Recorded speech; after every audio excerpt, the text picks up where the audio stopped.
भक्तजनों को मेरा सादर प्रणाम। आज हम सुनेंगे सर्व पितृ अमावस्या की पावन कथा।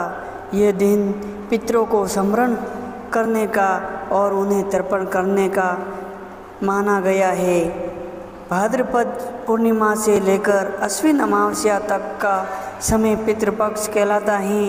इन 15 दिनों में हर कोई अपने पूर्वजों का स्मरण करता है, लेकिन जो लोग किसी कारण से पूरे पितृपक्ष में श्राद्ध नहीं कर पाते, उनके लिए अमावस्या का दिन सर्व पितृ अमावस्या कहलाता है, क्योंकि इस दिन एक साथ सभी पितरों का श्राद्ध किया जा सकता है। अब सुनिए इससे जुड़ी कथा। बहुत समय पहले की बात है।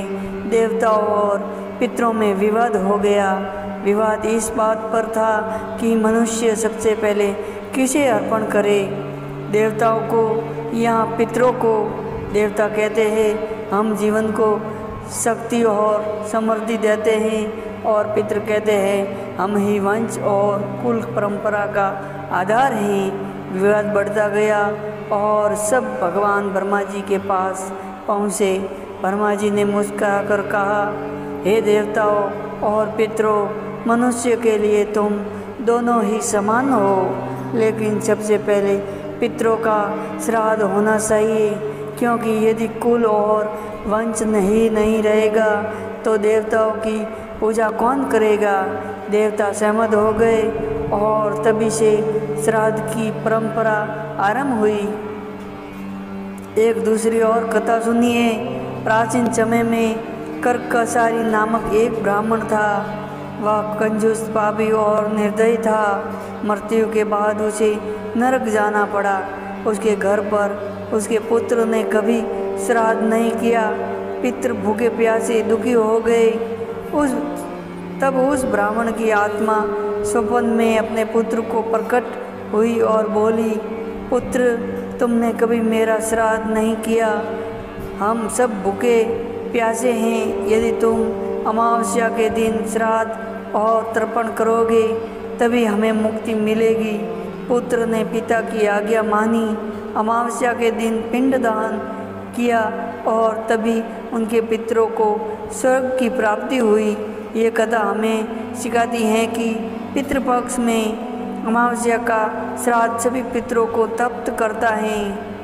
महाभारत में इसका उल्लेख मिलता है कि भीष्म पितामह ने युधिष्ठिर से कहा, जो व्यक्ति अपने पितरों का श्राद्ध नहीं करता वह धन, आयु और संतान से वंचित रहता है। यदि कोई केवल अमावस्या के दिन तर्पण कर ले तो भी उसके समस्त पितर प्रसन्न होकर आशीर्वाद देते हैं। इस दिन किया गया श्राद्ध केवल एक अनुष्ठान नहीं, बल्कि यह हमारे पितरों के प्रति कृतज्ञता का प्रतीक है। माता पिता, दादा दादी और वे पूर्वज जिन्होंने हमें जीवन, संस्कार और परंपरा दी, उन्हीं के प्रति आभार व्यक्त करने का नाम है सर्व पितृ अमावस्या। शारदे तपयन्ति पितृ, यज्ञ तपयन्ति देवता। अर्थात श्राद्ध से पितृ प्रसन्न होते हैं और यज्ञ से देवता। जो भी भक्त अपने जीवन में सुख समृद्धि चाहते हैं, संतान की प्राप्ति चाहते हैं, उन्हें इस दिन अवश्य अपने पितरों का स्मरण करना चाहिए। थोड़ा जल अर्पित करें। पितृ गायत्री मंत्र या ओम पितृ भये शवदा नमः का जाप करें और अपने पूर्वजों को श्रद्धा के साथ याद करें। जब पितृ प्रसन्न होते हैं तो घर परिवार में सुख, शांति और समृद्धि स्वयं आ जाती है। यही है सर्व पितृ अमावस्या की पावन कथा, जो हमें यह शिक्षा देती हैं कि पितरों के बिना जीवन अधूरा है और उनका स्मरण ही हमारी सबसे बड़ी श्रद्धा है। तो भक्तों, ये वीडियो कैसा लगा? यदि अच्छा लगा तो हमारे चैनल को सब्सक्राइब करें और वीडियो को लाइक करें और ज़्यादा से ज़्यादा शेयर करें, ताकि सबको जान सके। जय पितृदेवो।